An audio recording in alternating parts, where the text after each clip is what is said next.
తిరుమల మీద అన్ని తప్పుడు ప్రచారాలే చేస్తున్నారు. ఆనాడు మా నాన్న మీద అదే తప్పుడు ప్రచారం చేశారు, ఇప్పుడు నా మీద అదే తప్పుడు ప్రచారాలు చేస్తున్నారు. లడ్డు విషయంలో హెరిటేజ్ ప్రయోజనాల కోసం తప్పుడు ఆరోపణలు చేసినటువంటి చంద్రబాబు నాయుడు ఆ రోజుల్లో మా నాన్న ఉన్నప్పుడు ఈ 7 కొండలన్న జీవో ఇచ్చిందే రాజశేఖర రెడ్డి గారు.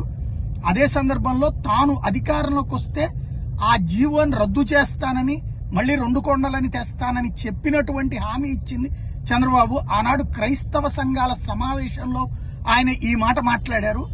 అట్లాగే మా క్రిస్టియన్స్ ఎవరైతే కన్వర్టెడ్ క్రిస్టియన్స్ తీసుకొచ్చి మళ్ళీ దళిత రిజర్వేషన్ ఇస్తానని చెప్పింది కూడా నాడు చంద్రబాబు నాయుడు.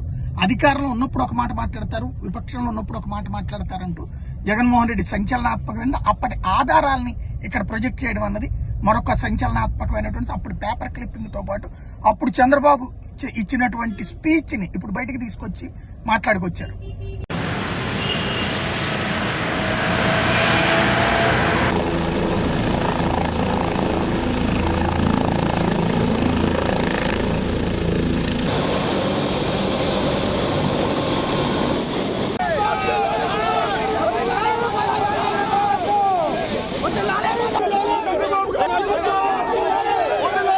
అలాగే జిల్లా పెద్దలైన వారు ఆహ్వానం అందుకొని ఆశీర్వాదం పెట్టి వేసి మనకు ప్రత్యేకంగా హెలికాప్టర్ పెట్టుకుని మనం వచ్చి ఉన్నారు. కొడుకు కీర్తన ఆశీర్వాద కీర్తన మనం చదివి వారిని గౌరవనీయులను వహించిన మరి మాజీ ముఖ్యమంత్రి గారిని ప్రేమతో లేచి నిల్చోవలసి వచ్చును. అయినా చదువుతాను 2వ వచనం మనందరం చదివి వాడి సర్వశక్తి నీడలో విస్తరించేవాడు ప్రభుత్వ ఏర్పాటు కొరకు సర్వత్ర సన్నాహాలు జరిగిస్తూ మరి కేంద్రంలో రాష్ట్రం ఉండగా మరి గత 70 సంవత్సరాలుగా ఈ యొక్క మహాసభ ప్రతి ఏటా జరిగించుకుంటున్నాము. అలాగే మరి మాకు 3000 మంది యాజకులు ఉన్నారని, లక్షలాది మంది వరుసలో ఉన్నామని మీకు తెలియజేస్తున్నాం.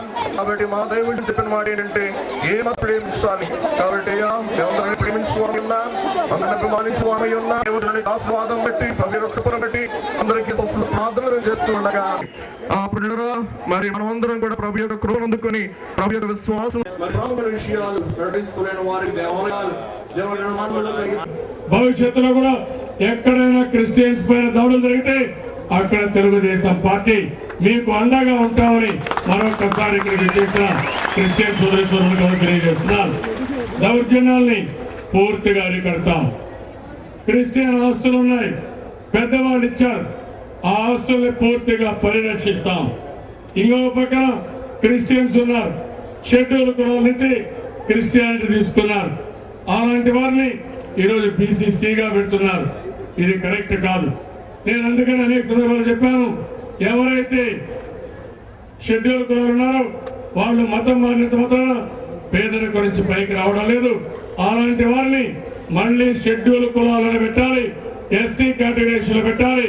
ఇది తప్పకుండా తెలుగుదేశం పార్టీ షెడ్యూల్ కులాల కోసం పోరాడతామని 746, 47 జీవోలు 2 వచ్చాయి. నేనున్నప్పుడు ఎప్పుడు కూడా 746 కానీ 47 జీవోలు అవసరం రాలేదు. ఈ ప్రభుత్వం వచ్చిన తర్వాత ఈ 2 జీవోలు కూడా వచ్చాయి.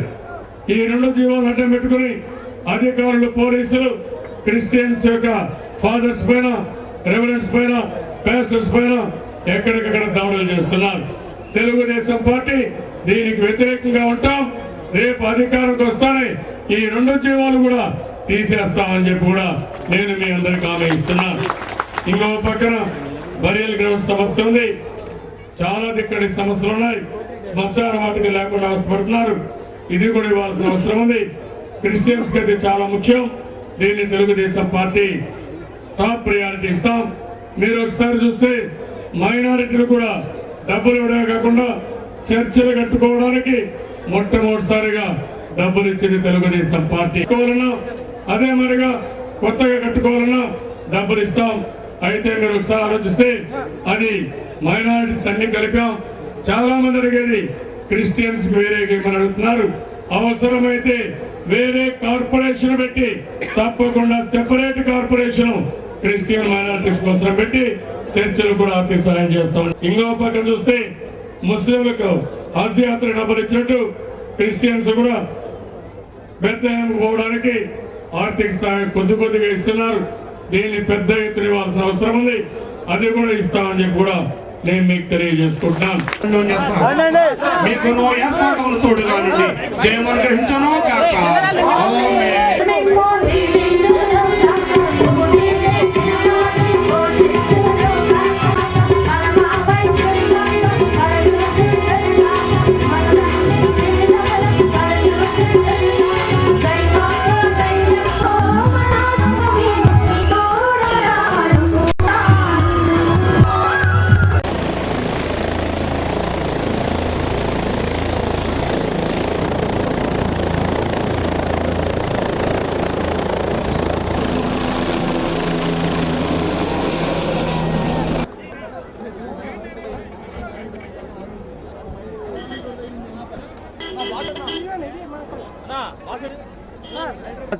ఏడు 746, 47 జీవోలు 2 వచ్చాయి.